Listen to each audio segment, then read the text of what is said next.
MCB जिले से एक बेहद ही चिंताजनक तस्वीर सामने आई है, जहां सरकार के हर घर नल जल दावों के बीच ग्राम पंचायत दर्री टोला की करीब 500 की आबादी आज भी सिर्फ एक हैंडपंप के सहारे जी रही है। पानी भरने के लिए सुबह से शाम तक लाइन, महिलाएं, बच्चे और बुजुर्ग सभी परेशान। देखिए जमीनी हकीकत फलीता भगत की रिपोर्ट में।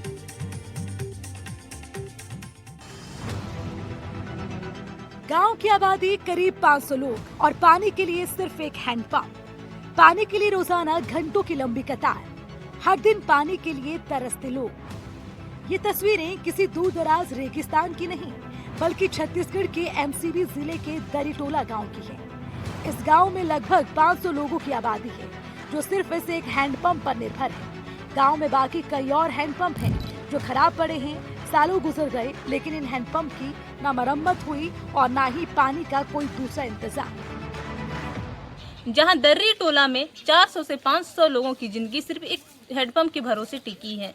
यहाँ पर पानी की समस्या काफ़ी ज़्यादा है और यहाँ की जनसंख्या कम से कम 400 से 500 है और सिर्फ एक हैंडपंप है, बाकी हैंडपंप खराब हैं। वहीं एक तरफ सरकार पानी को लेकर लाखों रुपए खर्च करने का दावा करती है, तो वहीं एमसीबी जिले के दर्री टोला में आज तक पानी पहुँचा ही नहीं। गांव में एक हैंडपंप और पानी का इस्तेमाल करने वाले सैकड़ों लोग। सुबह 6 बजे से लेकर देर शाम तक इस हैंडपंप के पास बाल्टियों और बर्तनों की लंबी लाइन लगी रहती है।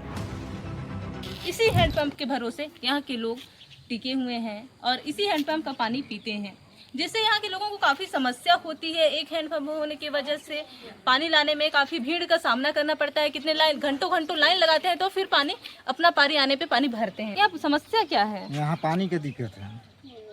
क्या क्या पानी बहुत दिक्कत है, बहुत परेशानी है पानी की। और हैंडपंप जैसा कि एक ही बता रहे हैं आप, एक ही क्या है। कारण है कि सिर्फ एक ही हैंडपंप? एक ही ठो है, बहुत लाइन लगना पड़ता है। अब नशा जाता है तो बहुत दूर दूर से लाना पड़ता है पानी। आप लोगों ने इसकी शिकायत कहीं नहीं की? और शिकायत तो बहुत की है, कोई सुनवे नहीं करते हैं, तो क्या करें। काफी समस्या होती होगी एक हैंडपंप होने की वजह से। बहुत समस्या। पानी की किल्लत इतनी ज्यादा है कि अक्सर गांव में झगड़े की नौबत आ जाती है। गर्मी के मौसम में हालात और भी बदतर हो जाते हैं। गांव में बनी पानी की टंकी भी सालों से बंद पड़ी है, जो अब सिर्फ एक बेकार ढांचे में तब्दील हो चुकी है। सरकार जहां गांव-गांव नल जल योजना का दावा कर रही है, तो वहीं दरीटोला जैसे गांव इन दावों की पोल खोल रहे हैं। यहाँ नल तो दूर, एक सही से चलने वाला हैंडपंप भी बड़ी किस्मत बन चुका है। तो भाई पानी नहीं मिले हैं, तब क्या करी? अब एक ठे हैंड पंप तलवा से लेके और यहाँ तक वो पूरा बस्ती को पीछा नहीं लगा। जैसे कि इस गांव में सिर्फ एक ही हैंडपंप है और भी हैंडपंप तो और है, उठे पीछे में उठे तो बिगड़ गए हैं, कोई काम का नहीं है। यही है। जैसा कि आप बता रहे हैं कि खराब हो गया है हैंडपंप, तो आप लोगों ने कहीं शिकायत नहीं की कि हैंडपंप खराब हो गया है बनवाने के लिए? अरे करते हैं शिकायत, दाऊ तो आए के बनाए, देखते नहीं बने तो क्या करी।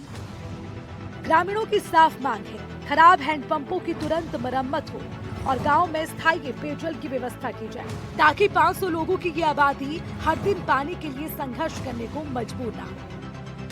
सरकार बता रहे हैं कि कई घंटों तक लाइन लगाना पड़ता है और एक ही हैंडपंप होने की वजह से काफी समस्या होती है। अब देखना होगा कि इस खबर के सामने आने के बाद यहाँ के लोगों को पानी कब तक मिलता है या फिर इसी एक हैंडपंप के भरोसे यहाँ की जिंदगी टिकी रहती है। एनडीटीवी के लिए एमसीबी से फलीता भगत की रिपोर्ट।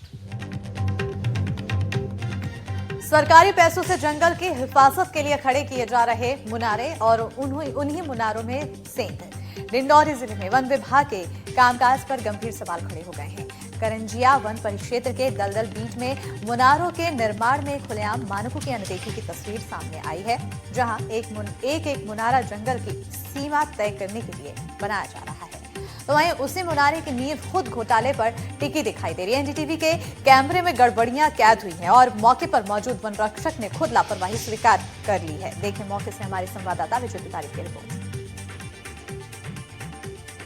वन विभाग द्वारा जंगल की सीमा निर्धारण करने के लिए जंगल के अंदर मुनारों का निर्माण कराया जा रहा है और उन मुनारों के निर्माण में किस कदर यहाँ धांधली की जा रही है, जिसकी तस्वीरें आप साफ तौर पे देख सकते हैं। इस वक्त हम मौजूद हैं करंजिया वन परिक्षेत्र अंतर्गत ग्राम पंचायत चकमी से लगे जंगल में और आप देख सकते हैं यहाँ पर जो ये मुनारे का निर्माण कराया जा रहा है, इस मुनारे के निर्माण में जो निर्धारित मानक हैं, मानकों का भी पालन नहीं किया जा रहा है। साथ ही गुणवत्ता भी जो है, इसमें गुणवत्ता का भी कोई ख्याल नहीं रखा जा रहा है।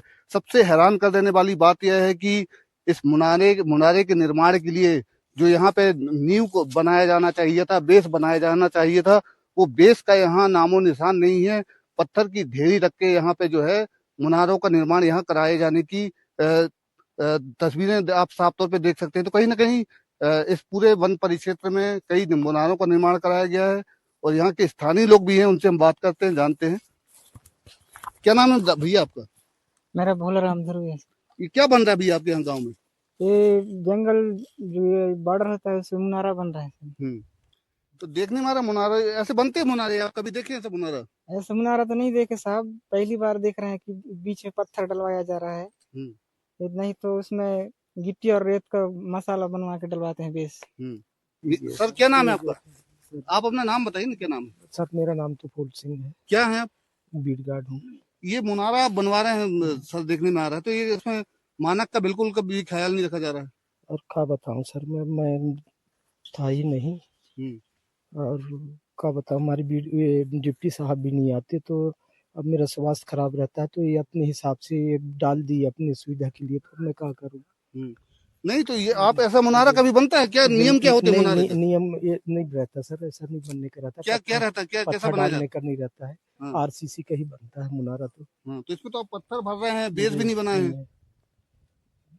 बेस तो नहीं रहता सर, वो नीचे बेस रहता ना बनाने का? क्या रहता? बेस नहीं रहता सर, गड्ढा खुदता है और ये क्या कहते हैं आधा फीट का, और उसी पे अपन आरसीसी का वो बना के डाल देते हैं। तो ऐसे कितने मुनारे बने हैं सर अपने? इस टाइप का पत्थर वाले नहीं बने हैं सर, बस ये एक ही मैं देख रहा हूँ इसको। अभी तक कितने मुनारों का निर्माण हो गया? 7 हो गया सर। 7 मुनारों का निर्माण हो चुका है और आप तस्वीरों में देख सकते हैं कि निर्माण कार्य में किस कदर यहाँ धांधली की जा रही है। तो कहीं ना कहीं इन मुनारों के निर्माण में वन विभाग की जो भूमिका है संदिग्ध नजर आ रही है। अब देखना यह होगा कि वन विभाग इस पूरे मामले में क्या कार्रवाई करता है। विजय तिवारी, NDTV, डिंडोरी।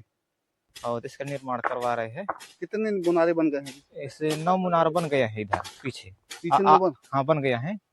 और बाकी 8 लोग बचे हैं, 8 मुनार बचे हैं। मतलब 17 बनना है टोटल? जी 15 बनना। और 1 किलोमीटर से सीमेंट लाते हैं अपना घर से और खुद लेके आते हैं? हाँ खुद लेके आते हैं और फिर में फिर गिट्टी भी ढोते हैं और फिर रेता भी ढोते हैं। पास में नहीं है, बहुत दूरी। ये मुनारा जो बना रहे थे इसको क्या के लिए अलग कर रहे हो? अब वो करते रहे हैं अलग साहब। ऐसा मुनारा बनता है?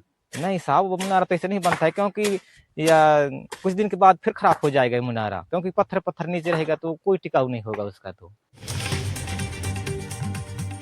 रायसेन जिले में विकास और संरक्षण का एक नया अध्याय लिखा जा रहा है, जहां राता पानी टाइगर रिजर्व के कोर एरिया में बसे वन ग्रामों को अब सुरक्षित और सुविधाजनक जीवन की ओर ले जाया जा रहा है। जो सालों से बुनियादी सुविधाओं से वंचित रहे आदिवासी परिवारों के लिए ये विस्थापन नहीं बल्कि बेहतर भविष्य की ओर एक नई शुरुआत है।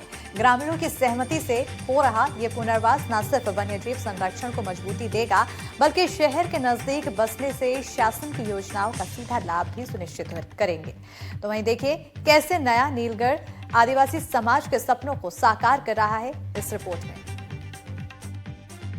राता पानी अभ्यारण्य का वह ग्राम जो नीलगढ़ के नाम से जाना जाता, आज हम उसी ग्राम में पहुंचे हैं। वैसे इस ग्राम नीलगढ़ में सर्व सुविधाएं हैं, देख सकते हो आप। यहाँ गांव के लोगों के लिए पानी की व्यवस्था भी है। यहाँ पर ये कच्ची सड़कें हैं मगर इन पर लोग चल लेते हैं। हमारे साथ ये गांव के युवा हैं, उनसे ही जानते हैं कि आपके गांव को जो सरकार के द्वारा सौगात मिल रही है कि आपको जो गांव जंगल में बसा हुआ है और वनग्राम के नाम से जाना जाता है नीलगढ़ को, तो आप यहाँ से सिटी की ओर जा रहे हो, बहुत अच्छी जगह, तो क्या कहते हो इसको लेकर? सर ये बहुत बढ़िया है, हमको खुशी होगी कि हम लोग उधर जा रहे हैं। यहाँ पे सर व्यवस्थाएं भी कुछ गड़बड़ हैं। कैसे क्या? जैसे कि सर यहाँ पे स्कूल है, अब यहीं से मान के चलो 8वीं क्लास तक स्कूल है, फिर यहाँ से बच्चे पढ़ नहीं पाते ज़्यादा। अब वहाँ पे पहुँच जाएंगे तो सर सभी चीज़ की व्यवस्थाएं मिलेंगी। जैसे जंगल में है, ये वनग्राम है, वनग्राम में जैसे जंगल में कई जीव जंतु होते हैं, उनका क्या रहता है, कैसे साए में जीते हो आप, क्या सर वो तो डर के ही साए में जीना पड़ता है अभी तो। जैसे बहुत ये टाइगर रिजर्व है, जी यहाँ बाघों का बहुत वो है, तो उसको लेकर कैसे आप रहते हो? सर देख रहे हैं अब जानवर तो गांव के आसपास ही रहते हैं, मगर फिर भी रह रहे हैं, क्या करें। नेशनल हाईवे 45 से जोड़ा जा रहा है, लोगों में काफी खुशियों का माहौल है। हालांकि इस गांव में सभी व्यवस्थाएं जैसे पानी, नल जल जैसी योजना यहाँ पर है और शिक्षा के लिए 8वीं क्लास तक स्कूल भी है। वहीं गांव में लाइट की व्यवस्था नहीं होने से लोग ग्रामवासी काफी परेशान होते हैं और रात्रि में ये रातापारी टाइगर रिजर्व का क्षेत्र है, यहाँ डर के साये में लोग जिया करते हैं। रायसेन जिले की भोजपुर विधानसभा में एक ऐसा ग्राम है जो वन ग्राम के नाम से जाना जाता है और रातापानी टाइगर रिजर्व में वह ग्राम बसा हुआ है। इस नेशनल हाईवे 45 से उस गांव को जाने की रास्ता ये घोड़ा पचार से लगभग 3 किलोमीटर दूरी पर है। वह वन ग्राम जो नीलगढ़ के नाम से जाना जाता है, उस ग्राम में लगभग 500 मतदाता रहते हैं और भोजपुर विधानसभा में वह वन ग्राम आता है। वही सरकार के द्वारा चलाई जा रही योजना में उस गांव को इसी भोजपुर विधानसभा के जो गोहरगंज है वहां पर शिफ्ट किया जा रहा है, क्योंकि ये टाइगर रिजर्व है। टाइगर रिजर्व होने के नाते सरकार की योजना में लोगों को सुरक्षित और महफूज जगह पहुंचाया जा रहा है। हम उसी ग्राम की ओर चलते हैं जहां पर यह वन ग्राम है। यहाँ से 3 किलोमीटर की दूरी पर वह वन ग्राम है और टाइगर रिजर्व में वहां लोग वास करते हैं। उन्हीं लोगों को सरकार की योजना के द्वारा दूसरी जगह शिफ्ट किया जा रहा है।